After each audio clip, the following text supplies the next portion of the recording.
Λοιπόν,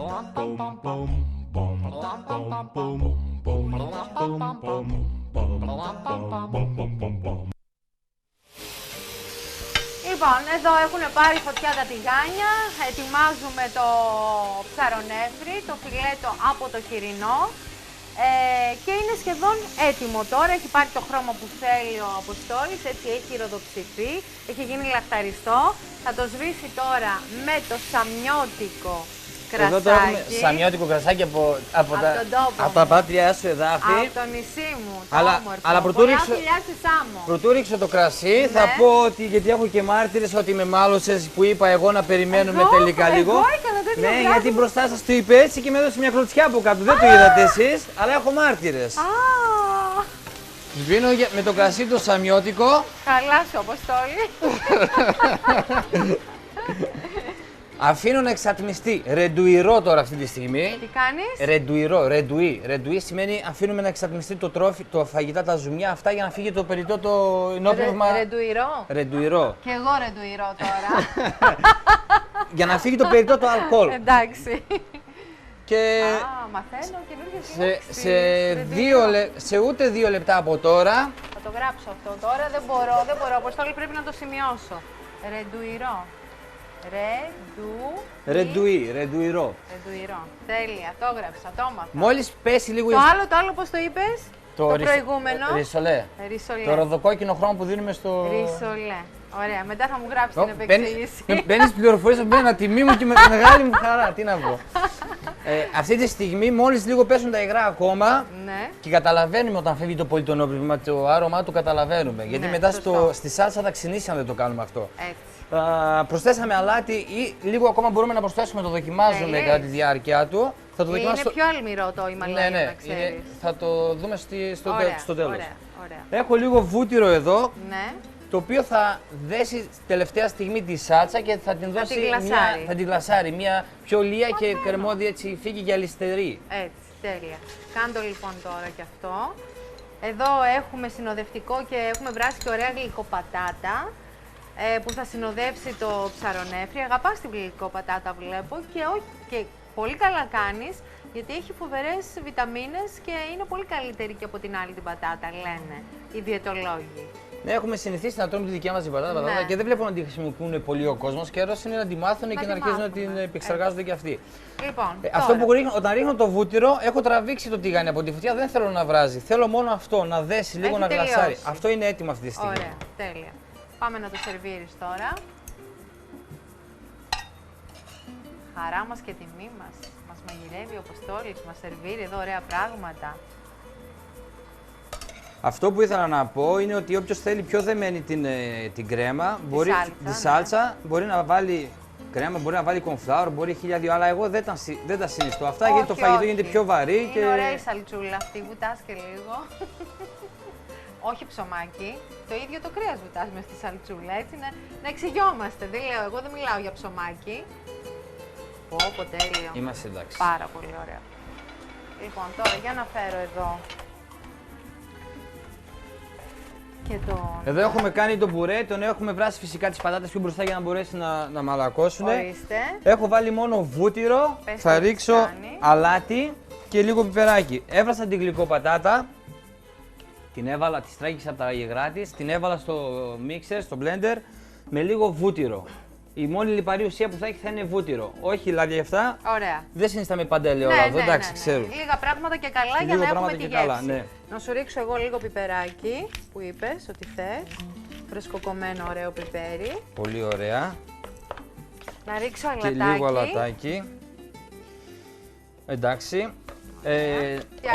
Όταν έχουμε ένα φαγητό με ζουμί, με σάλτσα τέλος πάντων, ή θα βάλουμε το ζουμί σε ένα ντυπάκι, σε ένα μπολάκι μικρό και θα βάλουμε το συνοδευτικό εδώ μέσα, ή θα βάλουμε το συνοδευτικό χώρια. Να μην φαίνεται εδώ πέρα έτσι πολύ. Ωραία. Αυτό τώρα είναι εντάξει, είναι ωραίο. Αποφασίσαμε να βάλουμε τη σάλτσα εδώ, άρα πρέπει να χρησιμοποιήσουμε ένα μπολάκι μικρό για το συνοδευτικό. Θέλεις για το συνοδευτικό. Ωραία. Μπορείς να πάρεις. Τα έχεις μάθει τα κατατόπια της κουζίνας. Τέλεια. Και είναι εδώ. Ωραία. Και το συνοδεύεις λοιπόν με αυτό. Πολύ ωραία. Πολύ ωραία. Τέλεια. Λοιπόν, τελείωσε και αυτό. Πάμε τώρα στο επόμενο. Λοιπόν, τώρα, περίμενε. Θα δώσουμε, θα δώσουμε την κάρτα για τη σάλτσα που θα κάνουμε για τα μπιφτέκια. Θα πούμε λίγα και θα μας πει εδώ και ο Αποστόλης πληροφορίες πώς ψήνουμε ένα μπιφτέκι για να έχουμε ωραία κρούστα απ' έξω και να είναι ζουμερό μέσα. Θα κάνουμε και τη σάλτσα και θα κάνουμε και το σερβίρισμα. Πάμε λοιπόν τώρα να δείτε την κάρτα για να σημειώσετε τα υλικά για τη σάλτσα για τα μπιφτέκια και αμέσως μετά εδώ ψήνουμε μπιφτέκια και κάνουμε και τη σάλτσα μαζί.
Λοιπόν, εδώ τώρα να συνεχίσουμε, πάμε να κάνουμε το ψήσιμο των μπιφτεκιών. Τα έχουμε τα μπιφτέκια έτοιμα, θα τα βάλουμε να τα ψήσουμε και θα κάνουμε και μια ωραία σάλτσα που θα συνοδεύσει τα μπιφτέκια. Λοιπόν, σε ακούμε. Πρώτα, λίγο λαδάκι στο τηγάνι να βάλω τα μπιφτέκια. Ωραία. Και στην πορεία θα πω πώς φτιάχνουμε τη σάλτσα. Ωραία. Μέχρι δηλαδή να γίνει το εδώ τα τώρα μπιφτέκια. Είναι πολύ σημαντικό να πεις τις γνώσεις σου, να μας πεις δηλαδή τι κάνουμε για να ψήσουμε ένα μπιφτέκι και να γίνει ζουμερό μέσα και να έχει ωραία κρούστα απ' έξω. Το μπιφτέκι έχει πολύ λίπος. Αυτό σημαίνει ότι στο τηγάνι θα αφήσει πολλά λιπαρά. Επομένως, όχι απαραίτητα πάντα. Πιστεύεις ότι έχει? Από ένα κομμάτι κρέας, ναι, είναι ούτως ή άλλως πιο λιπαρό. Είναι. Επομένως, για να το σοτάρουμε, πρέπει να έχουμε υπολογίσει αυτό το αποτέλεσμα για να μην φέρει πολλά υγρά και λιπαρά εδώ μέσα. Ναι. Και αυτό έχει ως αποτέλεσμα να τα αφήσουμε πολύ στο τηγάνι, να πιάσει μαύρη κρούστα. Να είναι καμένο και από μέσα να μην γίνει. Επομένως, θα κάνουμε την ίδια τεχνική που κάναμε με το μοσχάρι. Ναι. Θα το σοτάρουμε, να το δώσουμε ένα χρώμα και θα το τελειώσουμε μέσα στο φούρνο. Αυτό είναι καλύτερο αποτέλεσμα από όλα. Για ένα μπιφτέκι που θέλουμε να σοτάρουμε, αν το κάνουμε στη σκάρα. Δηλαδή πιστεύεις ότι καλό είναι τα μπιφτέκια να τα περνάμε πρώτα από το τηγάνι, να κάνουμε την κρούστα, δυνατή θερμοκρασία, να πιάνει την κρούστα και μετά που το κάνουμε αυτό και από τη μία πλευρά και από την άλλη, τα μεταφέρουμε τηγάνι στο φούρνο. Ταψί στο φούρνο. Πολύ ωραία. Εάν θέλουμε για τη σκάρα, τα βάζουμε στη σκάρα, τα τελειώνουμε εκεί, εντάξει. Εκείνο ούτως ή άλλως φεύγουν, δεν υπάρχει. Άλλο εκείνο είναι άλλο. Μιλάμε για το σπίτι. Πώς θέλουμε να τα κάνουμε και να είναι ζουμερά, να έχουν ωραία κρούστα. Τι θέλεις, σπατουλίτσα? Τη τσιμπίδα μου την άφησα εδώ. Ωραία. Λοιπόν, τώρα. Όσο θα γίνονται τα μπιφτέκια, θα δείξω τη διαδικασία της σάλτσας που φτιάχνω για το μοσχάρι, το συνδετικό για το μοσχάρι. Ωραία. Θα βάλω σε ένα μικρό κατσαρολάκι το κρασί. Ναι. Να εξατμιστεί, πώς το είπαμε, Νίκη? Ποιο? Ρεντουί. Ρεντουρό. Σε έπιασα αδιάβαστη, Νίκη. Ρεντουρό. Να ρεντουράρεις? Ρεντουιρούμε. Το έγραψα στην πρώτη κλίση, πρέπει να γράψω και την επόμενη. Έχουμε δώσει ένα χρώμα πολύ καλό στο σπιτάκι. Αν τα αφήσουμε παραπάνω και αρχίζει μαυρίζει, μετά όταν το τρώμε θα είναι σκληρό. Δεν θα είναι ευχάριστο στο στόμα. Οπότε θέλει λίγο. Επομένως θέλει λίγο. Ένα καφετί χρώμα να πάρει. Αυτό που βλέπουμε τώρα. Ναι, μπράβο. Ένα καφετί χρώμα και μετά στο φούρνο κατευθείαν. Ωραία. Τώρα λοιπόν αυτό πάει στο φούρνο. Αυτό πάει στο φούρνο. Ωραία. Αν θέλεις. Ναι. Εσύ που έχεις τη σπατουλίτσα, ετοίμασέ το. Εγώ λοιπόν τώρα εδώ. Ρεντουιρό. Αυτό κάνω τέλος πάντων. Λοιπόν. Το θέλεις αυτό άλλο? Όχι. Εντάξει. Προς το παρόν. Εξήγησέ μου. Όχι, εντάξει. Ωραία. Τώρα βάζω να βράσει το κρασί. Να το ρεντουρούμε, να φύγει το πολύ του αλκοόλ για να είναι πιο ευχάριστο στη γεύση του μετά. Θα το δέσουμε με λίγο κονφλάουρ ή κρέμα. Ό,τι από τα δύο θέλετε μπορείτε να χρησιμοποιήσετε για να δέσει και βούτυρο.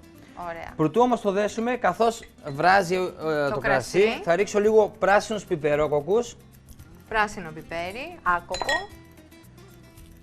Φασκόμηλο. Φοβερό το φασκόμηλο, μου αρέσει πάρα πολύ. Λίγο δεντρολίβανο, ξερό ή φρέσκο, ό,τι από τα δύο έχετε. Ξέρεις τι λένε οι κριτικοί, αν έχεις λέει στην αυλή σου φασκόμηλο δεν πεθαίνεις ποτέ. Ναι, έτσι λένε. Ζωία. Και έχω μία σκόνη από ξηραμένα λαχανικά. Αυτό. Αυτά τα γνωστά που κυκλοφορούν σε κύβους και σε σκόνη. Παρακαλώ. Παρακαλώ. Ευχαριστώ. Για να μην λες ότι δεν σε προσέχω δηλαδή και σε κλωτσάω από κάτω. Στη μύτη, από το κουταλάκι στη μύτη, έτσι να δώσει μόνο λίγο γεύση. Ωραία. Το αφήνουμε να βράσει και να μπορέσει να βγάλει και τα μυρωδικά του να βγάλουν τα αρώματα. Έτσι. Να πω κάτι, στα μυρωδικά μπορεί να ρίξουμε, να δοκιμάσουμε και να μην είναι έντονο το αποτέλεσμα. Πόση ώρα θέλεις αυτό να βράσει μαζί με τα μυρωδικά το κρασί? Είναι ανάλογα την ποσότητα, αλλά για ένα ποτήρι... Θέλεις χαμηλή φωτιά. Χαμηλή φωτιά, έτσι, σιγανό βράσιμο. Σιγανό, γιατί δυνατό θα μας εξατμιστεί όλο. Για ένα ποτήρι περίπου 15 λεπτά. Ωραία, σιγανή φωτιά λοιπόν, μαζί 10 λεπτά, 15 κάπου εκεί. Να σιγοβράζει και να αφήνουν τα αρώματα και να... Απλά αυτό που θέλω να πω είναι ότι όταν ρίχνουμε τα μυρωδικά, δεν είναι σαν το αλάτι που δοκιμάζουμε και κατευθείαν θα έρθει η γεύση. Αυτό αρχίζει να βαραίνει όση ώρα μένουν τα μυρωδικά μέσα. Τα αρώματα τα μυρωδικά τα βότανα μέσα. Ναι. Πολύ ωραία. Λοιπόν, να το... Περιμένουμε έτσι να βράσει λίγο Θέλουν οι φίλες μας που μας παρακολουθούν, τηλεφωνούν και ρωτάνε να μας δώσεις λίγο μία συνταγή για μπιφτέκι. Δηλαδή, τι βάζεις συνήθως στα μπιφτέκια για να γίνουν νόστιμα και αφράτα. Πολύ ωραία. Σε μισό κιλό κιμά, ας πούμε. Σε μισό κιλό κιμά. Θα βάλουμε 2 κουταλάκια περίπου αλάτι. Γράψτε. Ξεκινήστε να γράφετε. 2 κουταλάκια περίπου αλάτι. Κοφτά. Κοφτά, ναι. Μισό πιπέρι. Ναι, μισό κουταλάκι πιπέρι. Δυόσμο ξερό. Ξερό δυόσμο. Όταν έχετε μισό κιλό κιμά, όλες οι ποσότητες είναι στο κουταλάκι. Δηλαδή, δεν είναι πολύ η ποσότητα. Το κουταλάκι του γλυκού. Για να γίνουν αφράτα, τι προτείνεις, τι βάζεις μέσα? Άλλοι βάζουν ψωμί, άλλοι βάζουν φρυγανιά, άλλοι βάζουν βρώμη. Το ψωμί θα το δώσει να γίνει πιο αφράτο. Αφού το μουλιάσουμε. Αφού το μουλιασμένο. Προτείνεις να το μουλιάσουμε με γάλα, με κρασί, με τι? Εγώ το μουλιάζω σκέτο, έτσι, σε ζωμό. Σε ζωμό λίγο, λαχανικών ή κότας. Να πάρει έτσι γεύση και θα δώσει και καλύτερο αποτέλεσμα. Πολύ ωραία. Να κάτι που δεν ξέραμε. Μουλιάζουμε το ψωμί σε ζωμό λαχανικών ή κότας. Ελαφρύ ζωμό, μην είναι πολύ έτσι. Λαχανικών εγώ προτείνω. Θα βάλετε μετά αυγά, 2 αυγά ή 2 αυγά ολόκληρα ή 1 αυγό ολόκληρο και 1 κρόκο. Κρόκο. Κρόκο. Ο κρόκος θα το δώσει και χρώμα, καλύτερο χρώμα και καλύτερη γεύση. Το ασπράδι του δίνει πιο πολύ υγρασία και το σφίγγει, το δένει πιο πολύ, ας πούμε. Ναι, εγώ βάζω πιο πολύ, δηλαδή βάζω 2 ασπράδια, 1 κρόκο. Εσύ προτείνεις 2 κρόκους, 1 ασπράδι. Ναι. Ωραία, πολύ ωραία. Μπορείτε να βάλετε 1 με 2 κουταλάκια μουστάρδα. Ωραίο. αλάτι είπαμε, πιπερί είπαμε, δυόσμο, λίγο μπαχάρι, κίμινο, λίγο, ελαφρύ, για να μπορείτε να κοιμηθείτε το βράδυ. Και πιστεύω αυτά είναι καλά. Ζυμώνουμε λοιπόν καλά το μείγμα να ομογενοποιηθεί, να μην υπάρχουν κόκκι στο κιμά. Πέρα από μία μάζα, να είναι όλο ομογενοποιημένο, να μην μπορείς να ξεχωρίσεις κόκκους και διάφορα κάτι άλλο. Καλό ζύμωμα, ναι, θέλει αφάτη, καλό ζύμωμα. Το αφήνουμε το μείγμα πριν πλάσουμε τα μπιφτέκια. Τώρα, εάν αυτό το αφήσεις πολλές ώρες, είπαμε τα μυρωδικά, όσο το αφήνουμε, περισσότερο δυναμώνουν μέσα τη ζύμη. Τα αρώματα, αναμειγνύονται καλύτερα και ομογενοποιείται πιο καλά το μείγμα. Εάν το αφήσουμε, το κάνουμε το βράδυ και το πάρουμε την άλλη μέρα το πρωί. Είναι ακόμα καλύτερα. Είναι ακόμα καλύτερα, θα έχουμε ένα ωραίο αποτέλεσμα. Πολύ ωραία, πολύ ωραία. Τώρα εδώ τι κάνουμε. Εδώ είμαστε εντάξει, είμαστε έτοιμοι. Ωραία. Αυτό που έχουμε να κάνουμε τώρα είναι να βγάλουμε τα μυρωδικά με ένα. Συγγνώμη, δεν άκουσα, Ειρήνη μου. Ναι. Για πες, συνέχισε, Αποστόλη. Να βγάλουμε τα μυρωδικά που έχουμε μέσα με ένα μικρό σουρωτήρι. Ναι, με ένα σουρωτήρι.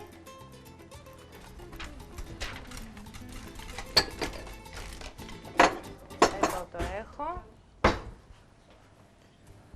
Θα το ρίξω λίγο εδώ προς το παρόν. Ωραία. Και οι φίλες μας βέβαια από το σπίτι θα το αφήσετε 15 λεπτά να βράσει για να αφήσει ωραία τα αρώματα 10 λεπτά, 15 εκεί, εντάξει, όχι σε δυνατή φωτιά, σιγανή φωτιά να μπορέσει να καραμελώσει, να γίνει σαν σιρόπι, έτσι μια πικτόδη, λίγο πιο πικτή υφή από ό,τι είναι το κρασί. Τέλεια. Και στο τελείωμά του λίγο βούτυρο. Βούτυρο για να το δέσει, να δώσει μια γυαλάδα και μια πιο κρεμώδη σύσταση έτσι υφή για να καταλαβαίνετε και περισσότερο η σάλτσα. Η υφή του να είναι πιο κρεμώδης. Αφού το κατεβάσουμε, αν το βάλουμε και βράσει με το βούτυρο δεν κάνουμε τίποτα. Είναι σαν να μην κάναμε τίποτα. Αφού λοιπόν το αποσύρετε από τη φωτιά, τότε ρίχνετε το βούτυρο. Ωραία. Σφήνω εγώ και το μάτι. Λιώνει λοιπόν το βούτυρο μέσα στο αρωματικό κρασί που φτιάξαμε. Τώρα σε ένα μικρό μπολάκι παίρνω λίγο κρασί, όχι από αυτό που έχουμε βράσει, από ένα κρύο κρασί. Βάζουμε σε ένα μπολάκι 2 κουταλιές της σούπας κρασί. Για να αραιώσουμε το cornflour. Το cornflour και το ρίχνουμε μετά εδώ μέσα. Για να δέσει η σάλτσα μας. Εάν ρίξετε κατευθείαν το cornflour εδώ μέσα θα γίνει σβόλος, θα ψηθεί. Δεν γίνεται. Και πρέπει να το διαλύσετε σε κρύο πάντα, το λέμε, το τονίζουμε. Λοιπόν, εσύ βέβαια την έχεις έτοιμη τη σάλτσα. Πολύ ωραία. Τώρα, πάμε λίγο να δείτε άλλη μια φορά τις κάρτες, γιατί είναι αρκετά τα υλικά. Και να συμπληρώσετε κάτι που τυχόν δεν προλάβατε. Και μετά εδώ για να κάνουμε και το σερβίρισμα, γιατί σχεδόν έχουμε ολοκληρώσει.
Λοιπόν, εδώ τώρα ετοιμαζόμαστε, τα έχουμε σχεδόν όλα έτοιμα για να τα σερβίρουμε, να τα δείτε και πώς είναι έτοιμα ψημένα και σερβιρισμένα. Ωστόσο όμως, θέλω να κάνω την ομελέτα που μου ζήτησε στο μεγάλο το τηγάνι. Πρωτού κάνεις την ομελέτα, θα πω ότι έμεινα άφωνος όταν ζήτησα να κάνω μια ομελέτα για ένα αυγό, το οποίο ένα μεγάλο τηγάνι αυτό δεν θα μπορεί να χαθεί και μου βγάζει νίκη αυτό το τηγανάκι. Με άφησε άφωνο, δεν έχω να πω τίποτα. Μπορείτε να τα βρείτε εδώ πέρα. Για να δεις όλα. ότι εδώ στα μορφομαγειρέματα είμαστε οργανωμένη κουζίνα, τα έχουμε όλα. Δεν μπορώ να πω κουβέντα, Όλα τίποτα. όμως. Και αυτό που είπα πριν το κάνω πίσω, παιδιά, σας είπα ψέματα. Ευτυχώς. Φαντάσου να είχες έρθει την Πρωταπριλιά. Ωραία, εδώ. Αυτό το αυγουλάκι το κάνω έτσι στο τηγάνι λίγο μελέτα που λέμε και ψήνω και το μπέικον εδώ για να συνθέσουμε το χάμπουργκερ μετά. Πολύ ωραία. Λοιπόν, τώρα όση ώρα ετοιμάζονται αυτά, το τηλεφωνικό κέντρο έχει κλείσει, μην τηλεφωνείτε άλλο. Πάμε σε ένα διαφημιστικό διάλειμμα και αμέσως μετά θα είμαστε πανέτοιμοι για να σερβίρουμε τις νοστιμιές που φτιάξαμε σήμερα εδώ με τον Απόστολο τον Κωνσταντινίδη στα ομορφομαγειρέματα.